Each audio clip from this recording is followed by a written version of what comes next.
Sa iba pang balita, binigyang pugay sa Senado ang yumawang dating senador na si Ernesto Herrera. May ulat on the spot si Jam Sisante. Jam? Yes, Rafi, pinuri ng kanyang mga dating kasamahan sa Senado si dating Senador Ernesto Herrera sa necrological service na isinagawa ng Senado para sa yumaong dating senador. Pumanaw si Herrera sa edad na 73 matapos ma-cardiac arrest noong Huwebes. Nagsilbing senador si Herrera mula 1987 hanggang 1998 at naging pinuno ng grupong Trade Union Congress of the Philippines o TUCP.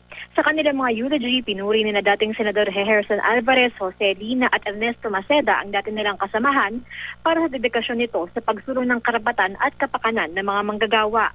Si Herrera ang may akda ng may 20 national laws, kabilang na ang mga batas sa migrant workers' rights at TESDA. Nagpasalamat naman ang anak ni Herrera na si Ernesto Herrera II sa Senado. Dinepensahan din niya ang ama sa mga kritisismo na ito ang nagpasimula ng contractualization at sinabing wala itong inakdang batas na nagsasaligal nito. Kinalala din ng mga opisyal si Herrera para sa kanyang dedikasyon sa paglaban sa krimen at illegal na droga, kabilang na ang pagtayo ng mga NGO na Crime Watch at Citizens Drug Watch Foundation. At yan muna ang latest mula dito sa Senado. Rafi? Maraming salamat, Jam Sisante.